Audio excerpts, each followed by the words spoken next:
प्रिय विद्यार्थियों, सुप्रभात। आज हम 11th क्लास में हिंदी में अपना गद्यगण में सेकंड चैप्टर पढ़ेंगे, जिस चैप्टर का नाम है मियां नसीरुद्दीन। कृष्णा सोबती जी इस चैप्टर की लेखिका हैं और यह एक आत्मकथात्मक विधा से है, क्योंकि इसमें जो लेखिका है वह स्वयं मियां नसीरुद्दीन की दुकान पर जाती है और उनके साथ जो बातें होती हैं वो सारी बातें उन्होंने इस चैप्टर में लिखी हैं।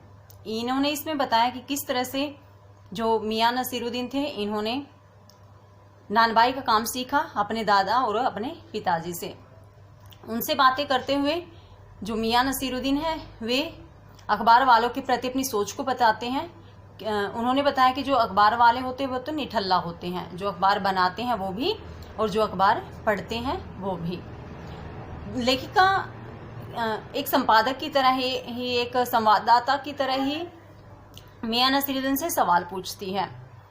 तो इस तरह से यह सिलसिला काफ़ी देर तक चलता रहता है। लेखिका सवाल पूछती है और मियां नसीरुद्दीन जी उनकी बातों का जवाब देते हैं। तो आज हम पढ़ेंगे कि मियां नसीरुद्दीन किन किन बातों का किस रवैये से जवाब देते हैं और लेखिका क्या क्या उनसे सवाल पूछती है।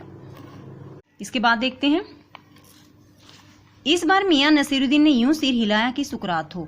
तो इस बार जो मियां नसीरुद्दीन थे उन्होंने अपना सिर हिलाकर कहा कि हाँ, एक दूसरी भी पढ़ाई होती है। सुनिए, अगर बच्चे को भेजा मदरसे तो बच्चा न कच्ची में बैठा न बैठा वह पक्की में, न दूसरी में और जा बैठा तीसरी में। तो वह कहता है कि एक बच्चा जब इन सभी क्लासेस को छोड़ देता है, ये बेटे पहले भी कक्षाएं होती थी कच्ची, जैसे अब नर्सरी एलकेजी यूकेजी होती है। तो पहले समय में कुछ एक समय पहले कच्ची पहली, दूसरी पक्की पहली, फिर पहली और दूसरी, इस तरह से क्लासेस होती थी। सेम वही है जो पहले नर्सरी एलकेजी और जो अब नर्सरी एलकेजी और यूकेजी होती हैं। तो मियाँ जी कहते हैं कि अगर बच्चे इन सभी क्लासेस को छोड़ देता है और जा बैठा तीसरी में, और बच्चा अगर तीसरी कक्षा में जाकर बैठता है, हम यह पूछेंगे कि उन 3 जमातों का क्या हुआ। तो वो ये कहते हैं कि मैं तो ये पूछता हूँ कि उन 3 कक्षाओं का क्या हुआ उन 3 क्लासों का। अपना ख्याल था कि मियां नसीरुद्दीन नानबाई अपनी बात का निचोड़ भी निकालेंगे, मतलब मुझे बताएंगे कि क्या कहा उन्होंने, क्या कहना चाहते हैं, इन 3 कक्षाओं का क्या हुआ। पर वह हम ही पर दागते रहे, लेकिन वे लेखिका से ही बात को बार बार पूछते रहे।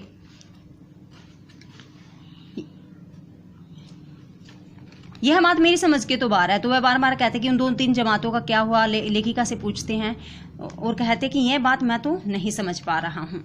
इस बार शाही नानबाई मियां कल्लन के पोते अपने बच्चे खुशी दांतों के से खिलखिला के हंस दे, यानी मियां नसीरुद्दीन यानी कि जो कल्लन साहब के पोते थे, मियां कल्लन के पोते थे, वो हंस देते हैं। मतलब क्या साफ न था? लो साहिबो, अभी साफ हुआ जाता है।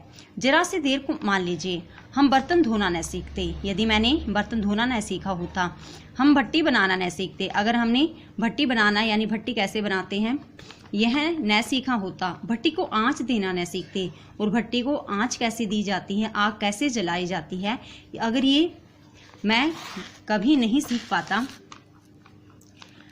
तो क्या हम सीधे सीधे नानबाई का हुनर सीख जाते? तो क्या मैं सीधे ही नानबाई बन जाता? मियां नसीरुद्दीन हमारी ओर कुछ ऐसे देखा किए कि हम उन्हें हमसे जवाब पाना हो। तो मियां नसीरुद्दीन लेखिका की तरफ ऐसे देखते हैं जैसे वो लेखिका से कुछ जवाब पाना चाह रहे हो कि आप ही बताइए कि अगर मैं ये काम ना करता तो क्या मैं सब काम सीख जाता। फिर बड़े ही मंजे अंदाज से कहा, कहने का मतलब साहिब यह था कि तालीम की तालीम भी बड़ी चीज़ होती है। तो वे कहते हैं कि मैं तो आपको यही कहना चाहता हूँ कि तालीम की तालीम यानी शिक्षा को प्राप्त करना, तालीम शिक्षा होता है। और शिक्षा तालीम की तालीम, जैसे मैं आपको पढ़ा रही तो मैं पहले पढ़ी, फिर मैं अब आपको पढ़ा रही हूँ। तो इसका अर्थ ये था कि पहले मेरे दादा ने, मेरे पिताजी ने नानबाई का काम किया, इस काम को सीखा, फिर मैंने उनसे अपने आप ही सीख लिया। सिर हिलाया है ना, है साहिब माना। तो वे लेखिका से इस बात का आंसर जानना चाहते कि हाँ ना साहिबा, ये तो ठीक है ना। मियां नसीरुद्दीन जोश में आ गई। तो जोश में आकर बोले, हमने न लगाया होता खोमचा तो आज क्या यहाँ बैठे होते। खोमचा होता है जैसे तंदूर होता है और उसमें से जो रोटी निकालने के लिए प्रयोग होता है उसको खोमचा कहते हैं। तो वे कहते हैं अगर मैंने इस खोमचे का प्रयोग नहीं किया होता तो क्या मैं आज यहाँ नानबाई होता। मियाँ को खोमचे वाले दिनों में भटकते देख हमने बात का रुख मोड़ा। तो वह मियाँ जी अपने उन दिनों को याद करते, क्योंकि इस समय तो उनके पास काफ़ी सारे कारीगर हैं काम करने के लिए। ये अपने उस समय को याद करते हैं जब वो खुद इन सब कामों को किया करते थे। अपने खानदानी नानबाई होने का जिक्र किया।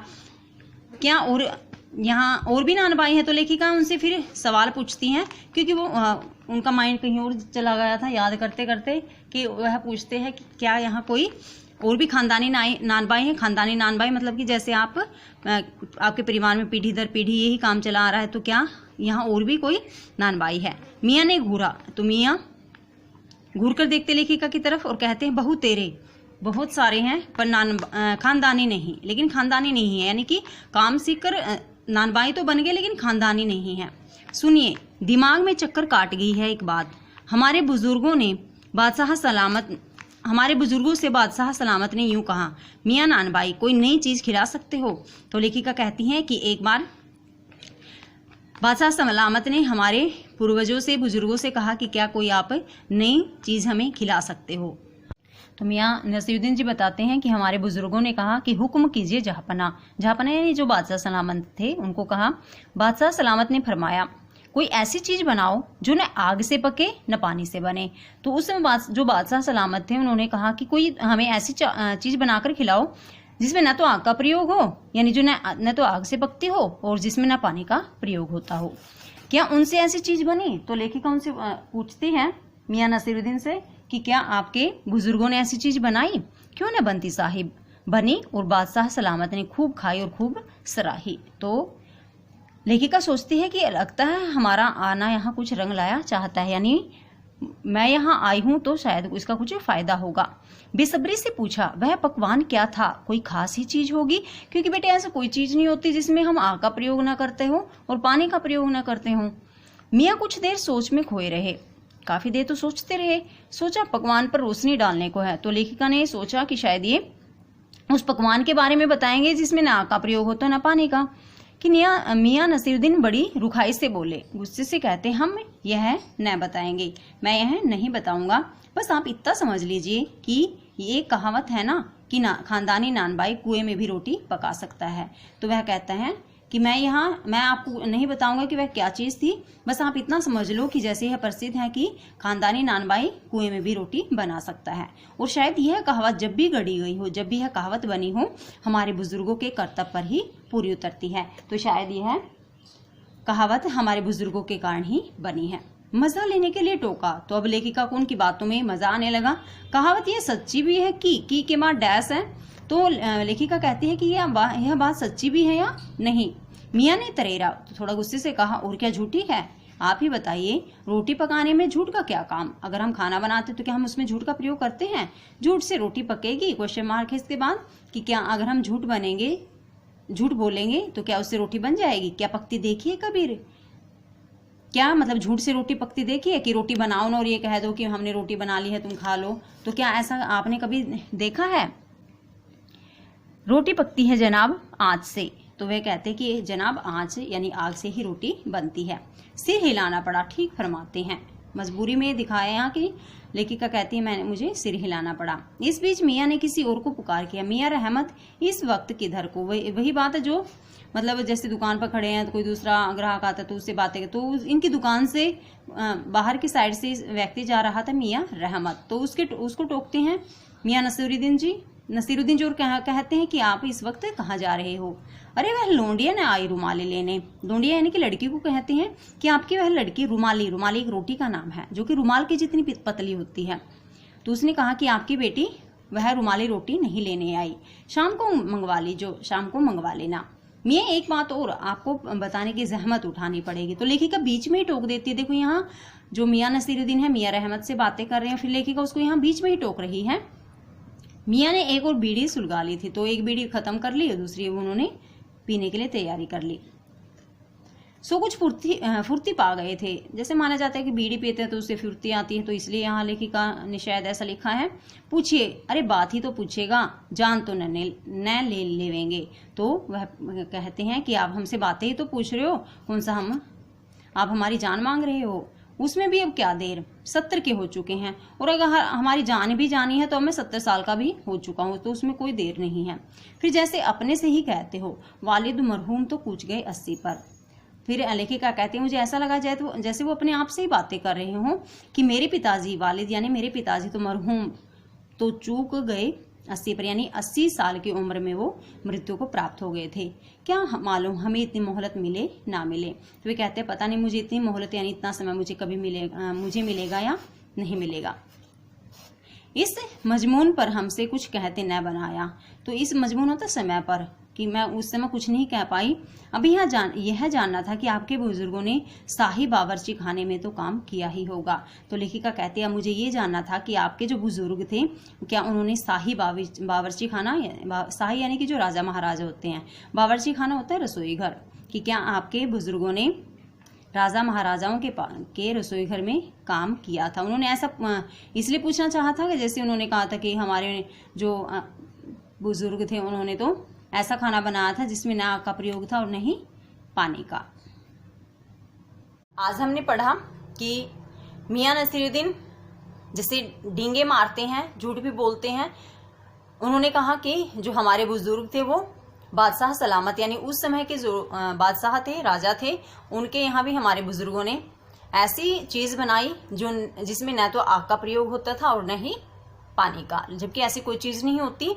और लेखिका बार बार उनसे यही जानना चाहती थी कि ऐसी कौन सी चीज थी जो बनाई गई थी। तो मियां नसीरुद्दीन उस बात को टाल देते हैं और उनके सामने कहते हैं कि ऐसा था, हमारे बुजुर्गों ने बनाई थी ऐसी चीज, लेकिन वो बताते नहीं है कि वो चीज कौन सी थी। तो इस तरह से जो लेखिका है बार बार उनसे काफी सारे सवाल पूछती हैं और जो मियां नसीरुद्दीन है वे बताते हैं कि मैंने किस तरह से नानबाई का काम सीखा। क्या अगर मैं बर्तन धोना न सीखता, भट्टी में आग जलाना न सीखता, भट्टी कैसे लगाते वो न सीखता, तो क्या मैं नानबाई बन जाता? ऐसा नहीं हो सकता था। और अगर मैं खुमचा चलाना न सीखता, खुमचा जैसे मैंने चैप्टर रीड करते हुए बताया कि तंदूर से रोटी निकालने के लिए जिस लोहे के डंडे का हम प्रयोग करते हैं, आगे से जो मुड़ा हुआ होता है उसको खुमचा कहते हैं। तो लेखिका इन सारी बातों को मियां नसीरुद्दीन से पूछती हैं और मियां नसीरुद्दीन न चाहते हुए भी उनकी बातों का जवाब देते चले जाते हैं कि हमारी जो एक कहावत बनी है नानबाइयों पर कि जो खानदानी नानबाई होते हैं वो तो कुएं में भी रोटी बना सकते हैं। तो क्या कोई भला कुएं में बैठकर रोटी बना सकता है? बिल्कुल भी नहीं हो सकता ऐसा। लेकिन वो अपने परिवार के बारे में, अपने जो काम है उसके बारे में इस बात को स्पष्ट करते हैं कि हाँ, हमारे जो खानदानी नानबाई थे वो इस तरह के ही थे और उन्होंने इस काम को बहुत अच्छे तरीके से किया था। तो वे बताते हैं कि हमारे जो बुजुर्ग थे वो अपने काम को बहुत अच्छे तरीके से कर सकते थे। तो प्यारे बच्चों, आज का हमारा गृह कार्य है कि हमें चैप्टर बहुत अच्छे से रीड करना है और जो इस चैप्टर की लेखिका है कृष्णा सोबती जी, उनका जीवन परिचय हमें नोटबुक में राइट डाउन करना है। धन्यवाद। आपका दिन शुभ हो।